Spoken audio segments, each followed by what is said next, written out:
hoje nós recebemos o contador e CEO da Master Prime Contabilidade, Ederson Rigon. A reforma tributária está entrando em uma fase decisiva e muita gente ainda tem dúvida, muita gente não, né? Praticamente todo mundo que não é contador tem dúvida sobre como esse novo modelo de impostos vai funcionar na prática, especialmente os empresários. Além disso, estamos no último mês do ano e é sempre um momento importante para rever números, ajustar processos e planejar o próximo ciclo. O Ederson vai nos ajudar a entender o que muda com a reforma e o que cada empreendedor deve fazer agora em dezembro para começar 2026 do jeito certo. Ederson, muito bom dia, muito obrigada por estar aqui com a gente mais uma vez. Bom dia, Suelen, bom dia, Jonatas, bom dia aos ouvintes da Jovem Pan e eu que agradeço pela presença mais uma vez. Ederson, para a gente começar, qual é a mudança central da reforma tributária e por que ela é considerada a maior dos últimos 50 anos? Vamos lá, a gente vai ter uma mudança substancial na forma das empresas apurarem os impostos sobre o consumo, aqueles impostos sobre as vendas. Nós vamos ter a partir de 2026 agora algumas mudanças e essa mudança ela vai ser gradativa e escalonada até 2033, então é um período longo. Ao longo desse período a gente vai ter a exclusão de alguns impostos, o ICMS, que é muito conhecido e todo mundo sabe, já ouviu falar do ICMS, o ISS, que é o Imposto Municipal, PIS e COFINS. Ao longo desse período eles deixarão de existir e outros dois impostos passarão a incidir. A gente chama de CBS, Contribuição sobre Bens e Serviços, e IBS, Imposto sobre Bens e Serviços. Esses dois impostos vai dar o nome ao que a gente está ouvindo falar muito do IVA, Imposto sobre o Valor Agregado. Então, basicamente, o que a gente tem hoje? Nós temos impostos incidindo em cascata. Então, se eu compro um produto seu, você, ao vender para mim, paga impostos. Eu, ao vender esse produto para o Jonathan, eu também pago os impostos. Então, os impostos eles incidem em cascata. A ideia do IVA, que vai compor CBS e IBS, é que se pague impostos sobre valor agregado. Então, quando você vende para mim, você vai pagar sobre o que você agregou de valor ao produto. Quando eu vendo para um terceiro, eu também pago sobre o que eu agreguei de valor a esse produto. Só que a gente vai ter uma alíquota alta, não está decidida ainda. Nós vamos ter uma alíquota aí que está prevista em 28% desse IVA. Então, o primeiro ponto que eu quero chamar aqui a atenção dos empresários é que a gente não pode focar nesse momento no valor da alíquota. A gente tem que focar naquilo tudo que a gente vai conseguir comprovar para agregar valor ao produto, que é isso que vai fazer com que se pague menos impostos. Quando você fala agregar valor ao produto, a que você se refere exatamente? Como que agrega valor ao produto? Por exemplo, uma indústria, ela compra insumos para poder transformar um insumo num produto. Então, tudo que esses esforços que ela tem ali, isso é agregar valor. Então, ela pega matéria-prima, ela pega mão de obra, para poder transformar um produto. Essa indústria vende para um comércio, esse comércio também ela tem que ter as estratégias de venda, tem que ter os gastos ali e tem também a margem de lucro, que é o que ela agrega para poder repassar. Então, é aquele aumento, aquilo que ela consegue repassar ao produto para poder transferir esse produto para uma outra pessoa. Então, dessa forma, pode ser que se pague mais impostos mesmo? Olha, o governo ele tem trabalhado e noticiado que a proposta não é que seja uma neutralidade tributária aí, porque como a gente vai ter uma compensação das fases, mas já existem pesquisas de que 93% das empresas pagarão mais impostos, porque aqui a gente tem um porém. O setor de serviços, que é o que eu me enquadro, contabilidade, advogados, arquitetos, qual que é o principal fator de agregar valor ao produto? É o intelecto. Você não tem um insumo. Você não é palpável. Não é palpável, né? E o intelecto, essas coisas não geram crédito, vamos dizer assim, de impostos. Então, e toda empresa contrata serviços. Toda empresa precisa de um advogado, de um administrador, de pessoas ali para poder desenvolver as atividades dela. Então, nem tudo vai te gerar crédito. Então, existe já pesquisas robustas que indicam que 93% das empresas pagarão mais impostos e se ao pagar mais impostos, nós estamos falando aqui de impostos que incidem sobre a venda, automaticamente existe a perspectiva também de um aumento de preços para o consumidor final. Complicado, hein? E para os empresários, o que vai mudar no dia a dia de uma empresa? Eu costumo dizer o seguinte, hoje a gente tem muitas empresas com uma falha de controles e identificação de margem de lucro, controles de custos, despesas e investimentos, e isso vai ser fator preponderante para se pagar menos impostos. A carga tributária, que ainda não está definida, os 28% é uma previsão que nós temos, essa alíquota ainda vai ser definida pelo Congresso Nacional, ela é só uma ponta do iceberg. Abaixo disso está todo o controle de custo, despesa, investimento, fluxo de caixa. Tudo isso vai fazer com que eu pague menos impostos. Então aquele empresário que ainda tem controles ainda muito simples, controla ali no papelzinho, não tem ali um demonstrativo de resultados, um demonstrativo de fluxo de caixa, aquele empresário que não conta com uma contabilidade para assessorar, de fato, a pagar menos impostos, esse aí precisa, em 2026, começar a se organizar. 2026 é um ano de organização, nós não temos ainda que pagar nada de imposto em 2026, é um momento para a gente poder, como eu digo, o momento de a gente consertar o telhado é quando não está chovendo. Então agora, esse final de 2025 e o decorrer de 2026 é um momento para se organizar, escolher o regime tributário correto e contar sempre com o apoio de uma contabilidade que possa fazer. A gente não tem como não pagar impostos. A contabilidade não é não pagar impostos, mas é fazer com que as empresas paguem menos impostos dentro daquilo que é possível na legislação. Que ela pague os impostos justos, Exato. Não que ela, por estar desenquadrada ali, está numa situação que às vezes ela acaba pagando mais por falta de uma assessoria realmente que entenda do assunto. Exato. A falta de controle e às vezes a simplicidade que nós temos em pagar alguns impostos hoje, nós temos hoje alguns impostos que incidem sobre o faturamento. Então a empresa emitiu uma nota de venda, vendeu a mercadoria, ela paga esse imposto. Com a reforma tributária eu vou poder ter a possibilidade ali de pagar sobre o meu resultado. Lembra do valor agregado? É o meu resultado. Só que isso depende muito dos controles que eu vou poder oferecer e comprovar para que essa carga tributária não seja substancial. Então quer dizer que no ano que vem não vai ter um impacto imediato, ninguém vai pagar mais ou menos impostos, os impostos vão continuar sendo os mesmos. O que por enquanto muda na prática o ano que vem? 2026 é um ano que a gente chama de começar a ter obrigações acessórias. Tudo aquilo que a empresa tem que fazer que não é pagar o imposto. Então adequar seus sistemas, começar a adequar a forma de emissão de nota fiscal. Ela vai precisar passar a destacar ali o CBS, o IBS, mas sem que isso se transforme em pagamento. Lá em 2027 que a gente começa a ter as mudanças de fato. Já se começa a pagar IBS e CBS, PIS e COFINS eles deixam de existir e aí passa a ser uma fase de transição até 2033 com a mudança de ICMS. Então é uma fase longa que a gente tem pela frente.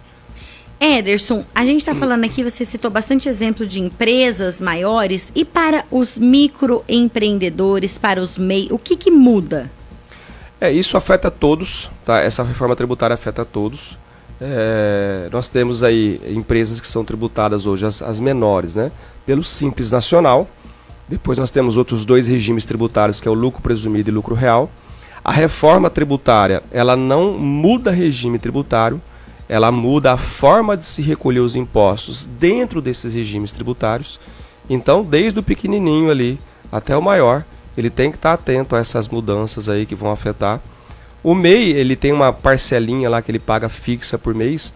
Isso não prevê mudança.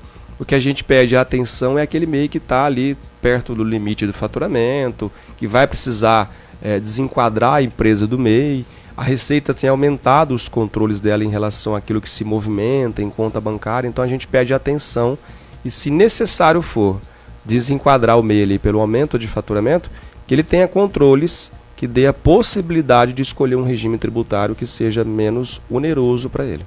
Qual é o faturamento do MEI que deve ficar atento aí se precisa se reenquadrar em uma nova modalidade? Hoje ainda tem um limite de R$ 81 mil por ano, que se traduz em uma média de R$ 6.750 por mês. Tá?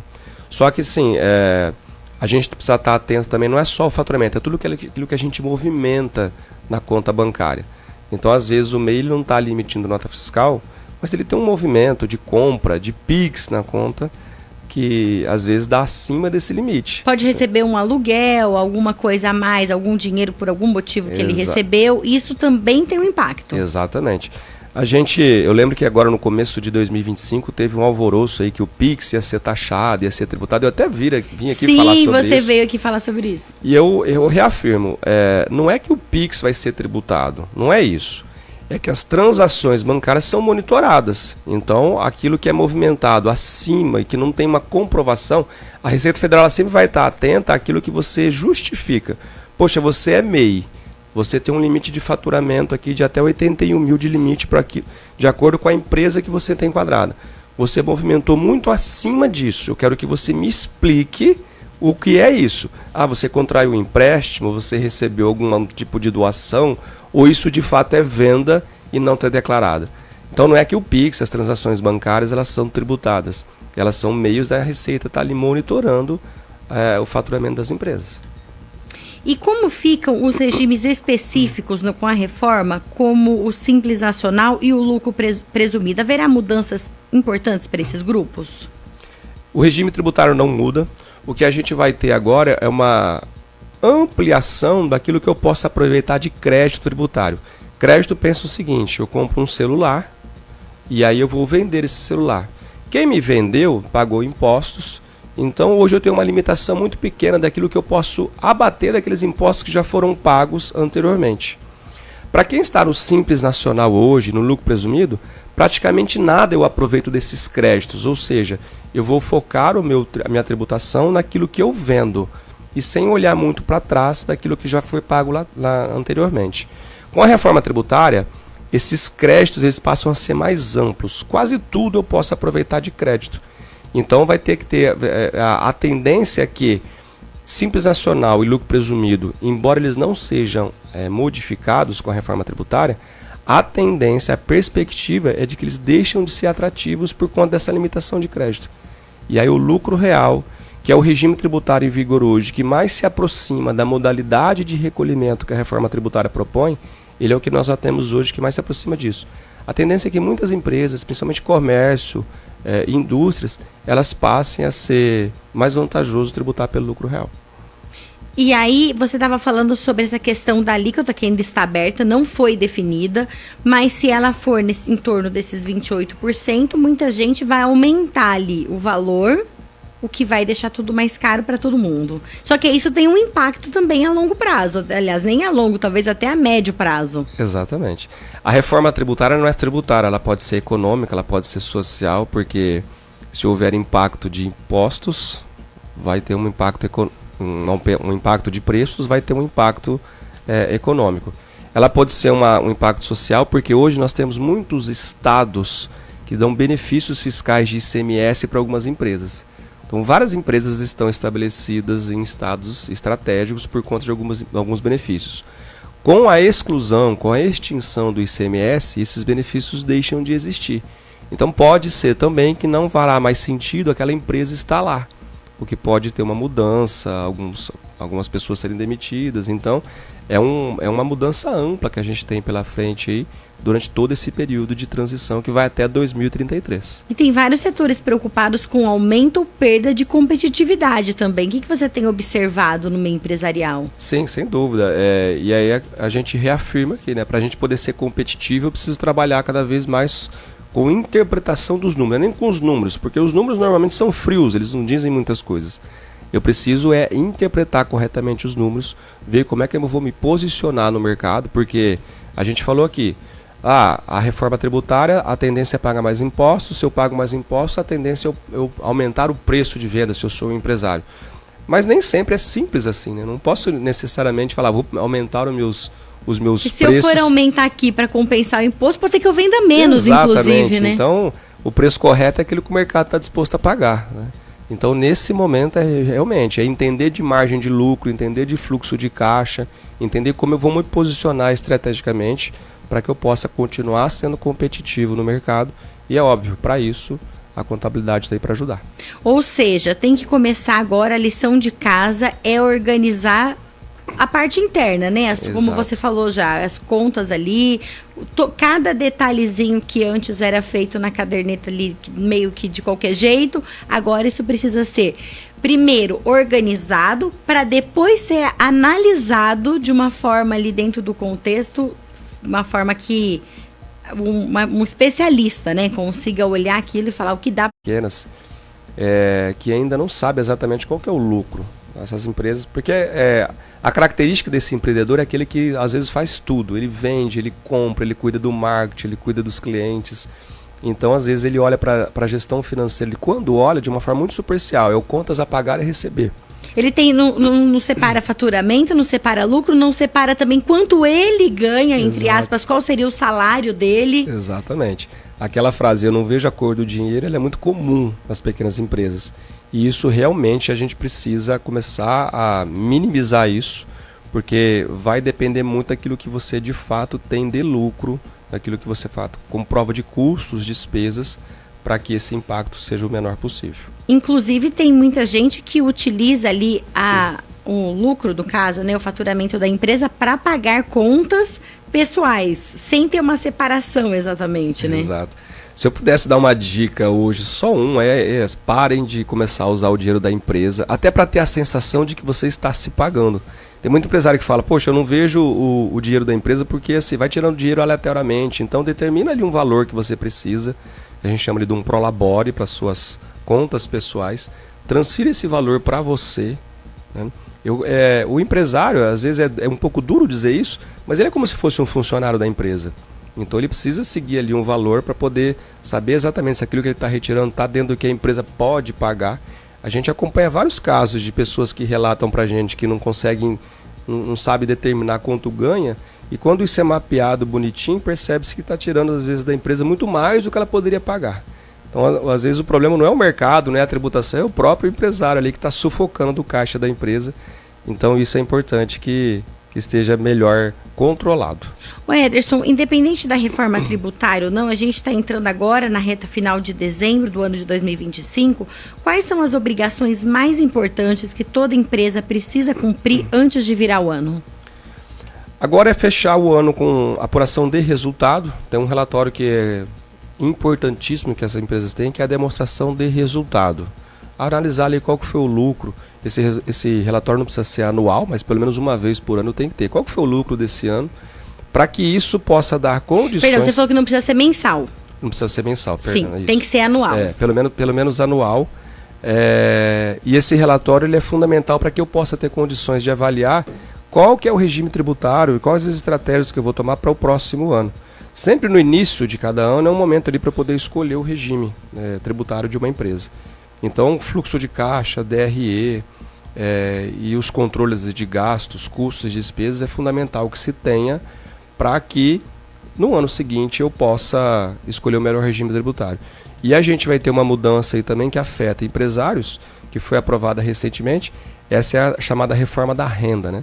Que vai passar a tributar o ano que vem lucros e dividendos, vai afetar pessoas físicas. Então, eu também determinar o lucro agora em 2025. E existem estratégias para que o lucro de 2025 ele não sofra essa tributação a gente está falando aí de uma tributação de 10% sobre o lucro. Se eu tiver os controles bonitinhos e determinar esse lucro até o final do ano, eu consigo isentar esse lucro que a partir de 2026 vai ser tributado em 10%. E tem a questão também de que precisa preparar o caixa da empresa para janeiro, que costuma ser um mês mais pesado para todo mundo, né? Sem dúvida. As vendas normalmente caem um pouco, né? Porque, principalmente para quem é comércio aí, início de ano tem várias obrigações ali. Muitas pessoas pagam mensalidade escolar, IPVA, IPTU, matrícula. Então a tendência é que o consumo às vezes dê uma freada e isso acaba impactando nas empresas. Então ter um bom fluxo de caixa, um bom capital de giro para poder iniciar o ano é fundamental. Ederson, e qual é o seu... Você já deu um conselho, mas vamos reforçar aqui para quem está ouvindo a gente. O Ederson Rigon é contador e CEO da Master Prime Contabilidade. Reforça o conselho que você deu, repete aqui para os nossos ouvintes. Bom, vamos lá. Se você ainda mistura suas contas pessoais com as contas da empresa, pare agora de fazer isso. Isso do ponto de vista fiscal é até ilegal, tá, Sueli? A Receita não vê com bons olhos isso aí, não. Mas mais do que da ilegalidade é o fato da gente ter problemas de informação quando isso é feito. Então, o empresário que faz isso, ele muitas vezes não tem a sensação de estar se pagando, ele não vai conseguir ver a cor do dinheiro, que é o que a gente ouve muito de empresários. Então, estabeleça ali façam o seu demonstrativo de fluxo de caixa, a sua demonstração de resultado da sua empresa, mapeie as suas contas pessoais, verifique se aquilo que você precisa mensalmente, a empresa tem condições realmente de pagar, e faça a sua retirada. Se posicione aí como você é um empresário sim, você é um empreendedor sim, mas se posicione como se você fosse um funcionário dela, tenha uma retirada estabelecida ali, para que você não possa sufocar o caixa da sua empresa, às vezes sem perceber. Às vezes não é naquele momento que você vai sentir, mas um erro cometido sucessivas vezes, ele vai aparecer lá na frente depois. E são dois problemas, né? A pessoa não ter aquela sensação de que ela recebe, que ela tem um dinheiro e ao mesmo tempo ela está prejudicando a empresa. Exatamente.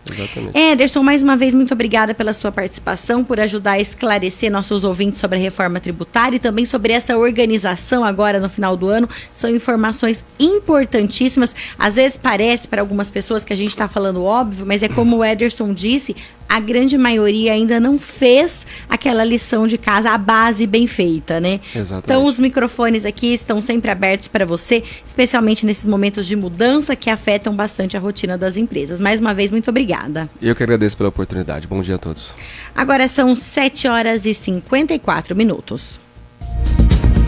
Jornal da Manhã,